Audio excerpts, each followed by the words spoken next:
শিক্ষামন্ত্ৰী ডাঙৰীয়া আৰু মুখ্যমন্ত্ৰী ডাঙৰীয়াৰ যি কথা আছিলে এই কথাখিনিৰ পৰা আমি এটা কথা স্পষ্টভাৱে ভাবিব পাৰোঁ যে যিখিনি নিযুক্তি আমাৰ মুখ্যমন্ত্ৰী ডাঙৰীয়াই কৈছে যে 2024 চনৰ ভিতৰত গোটেইখিনি নিযুক্তি হ'ব আৰু সেই নিযুক্তিখিনি 35,000 নিযুক্তিৰ কথা কৈছে। অলৰেডি 35,000ৰ বিজ্ঞাপন তেওঁ দিয়া বুলি কৈছে আৰু 97,000 এপইণ্টমেণ্ট অলৰেডি হৈ গ'ল বুলি কৈছে আৰু তেওঁ কৈছিলে যে 3,000 এপইণ্টমেণ্ট দিলে হৈ যায় বুলি কৈছিলে 1 লাখ, কিন্তু তেওঁ 1 লাখত নৰখি কেনে 1,35,000 দিশে আগবাঢ়িছে আৰু ইতিমধ্যে 35,000 বিজ্ঞাপন প্ৰকাশিত হৈছে, সেইটো সকলোৱে জানে। আৰু এই 35,000 যি গোটেইখিনিৰ এপইণ্টমেণ্ট সেইটো 2024 চনৰ ভিতৰত দিম বুলি কৈছে। অৰ্থাৎ যি যোৱাকালি আকৌ আমাৰ শিক্ষামন্ত্ৰীয়ে যে ক'লে LPUP ভেৰিফিকেশ্যনটো হৈ থকা বুলি কৈছে, ভেৰিফিকেশ্যন হৈছে ঠিকেই আৰু হয়তো ইলেকশ্যনৰ আগত আহি যাবও পাৰে ফাৰ্ষ্ট মেৰিট লিষ্ট, কিন্তু সম্ভাৱনাটো কম, যিহেতু কোড অফ কণ্ডাক্ট লাগিবই আৰু বহুত দিন যিহেতু নাই।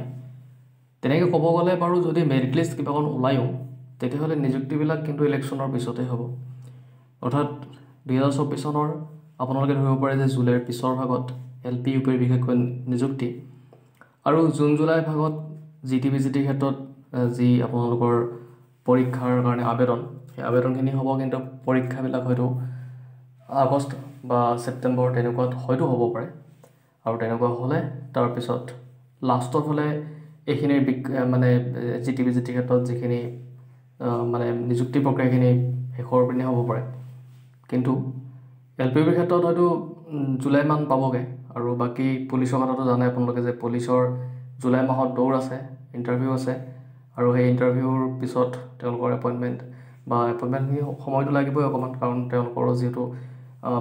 ইণ্টাৰভিউবিলাক হ'ব, ইণ্টাৰভিউৰ পিছত আকৌ ছিলেকশ্যন প্ৰচেছ তেনেকুৱা কাম থাকে।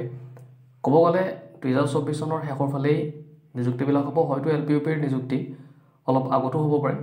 যিহেতু LPUPত বিশেষকৈ বহুত কাম নাথাকে, কাৰণ তেওঁলোক ছিলেক্ট কৰিলেই হ'ল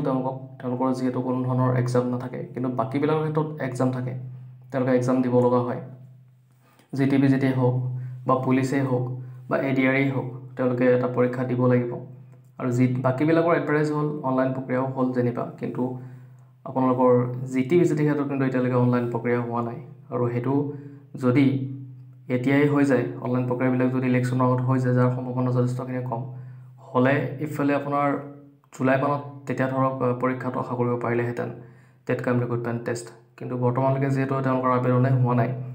এতিয়া তেওঁলোকৰ যি নিযুক্তি সেই নিযুক্তিটো জুন জুলাইত হোৱাৰ সম্ভাৱনাটো কম